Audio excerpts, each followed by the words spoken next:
व्यासपीठ आणि सर्व समोर बसलेले आदरणीय येरळा परिवाराचे सदस्य, त्याचबरोबर येरळा दर्शन या साप्ताहिकाचे येरळा न्यूज चॅनल याचे सर्व हितचिंतक शुभेच्छा देण्यासाठी या ठिकाणी आवर्जून उपस्थित असलेले मान्यवर. खरं पाहता हे आपल्या मातीतील, आपल्या माणसाचं, आपल्या हक्काचं, आपल्या जिव्हाळ्याचं आपलं चॅनल आहे.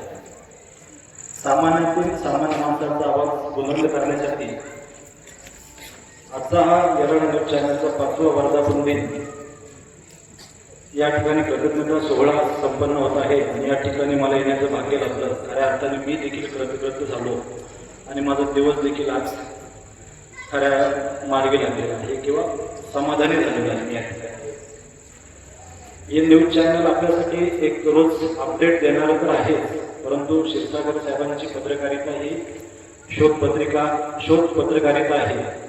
निर्भीड, निपक्षपाती, सडेतोड आणि धारदार अशी त्यांची ही पत्रकारिता.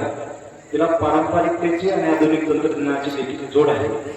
आपल्या मातीतील एक चॅनल जरी असलं तरी ते आकाशाला गवसणी घालणार आहे. तर खटाव तालुक्यातच नव्हे तर पूर्ण पश्चिम महाराष्ट्रात दूरपर्यंत लोकांच्या मनामनात घराघरात या चॅनलचा झपाट्याने विस्तार होत आहे. तेवढंच लोकांसाठी विश्वसनीय आणि सकारात्मक बातमी देणार आहे. मी खूप सगळी ओढ मला इकडे या कार्यक्रमासाठी लागलेली होती. इथं आलो परत एक गुन्हा दाखल होतोय पोलीस स्टेशनला, त्यासाठी फोन येत आहे, जाणे क्रम प्राप्त आहे. परंतु माझे आणि त्यांचे ऋणानुबंध हे आता कायमस्वरूपी राहतील. कारण ते त्यांच्या कामाला रोज त्यांचे आणि माझे थोडे तरी फोनवरून तात्विक मतभेद होतात, मनभेद नाही.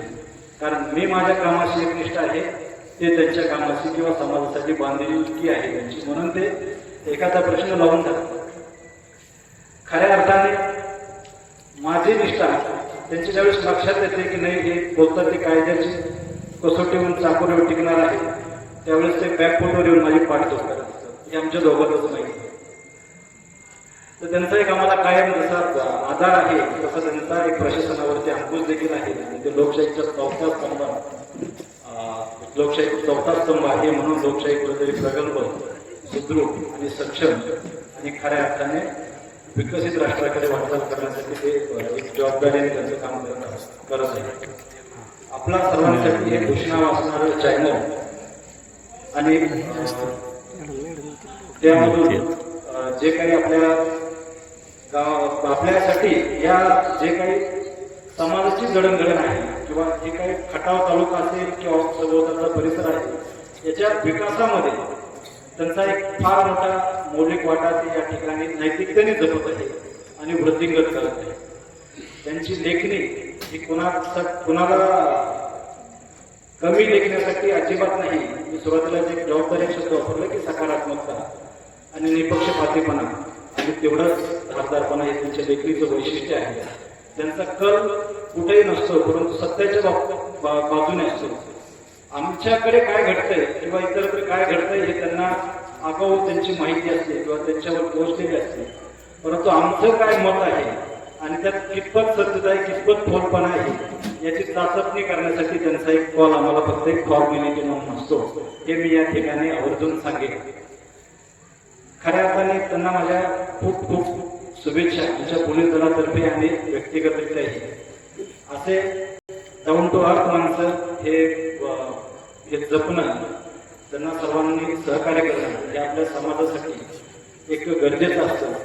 आता मी आपला जास्त वेळ न घेता त्यांनी आणखी एक गोष्ट आवर्जून उल्लेख करतो की या ठिकाणी आज जे लोकप्रतिनिधी बोलून जे काही नवनिर्वाचित आहेत त्यांचा अभिनंदनाचा किंवा सत्काराचा कार्यक्रम घेत आहे, म्हणजे निश्चितच लोकप्रतिनिधीची जबाबदारी देखील ते आणखी वाढवित आहे. किंवा तुम्ही चांगलं काम करा नसता नाठाळाच्या माथी त्यांची धारदार लेखणी आहे आणि ते केलंच. तसंही आमचंही उत्तरदायित्व ते मिळवले आमच्या निदर्शनास आणून देतात, तर आम्ही जपलं पाहिजे आणि आम्ही देखील समाजाच्या कामी आलं पाहिजे. तर आम्ही ह्या वर्गीसाठी कुठेतरी तिची गरिमा वापरू नसता संध्याकाळची झोप नीट लागत नाही, चुकीचं काम झालं. म्हणून असे माणसं आहेत हे समाजाचा आरसा आहे.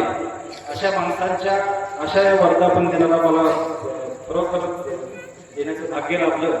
त्यांना माझ्या मनापासून शुभेच्छा आणि कायम मी देखील त्यांच्या कृतज्ञतेत राहू इच्छितो, ऋणानुबंधात राहू इच्छितो आणि सर्वांचे धन्यवाद मानतो. जय हिंद.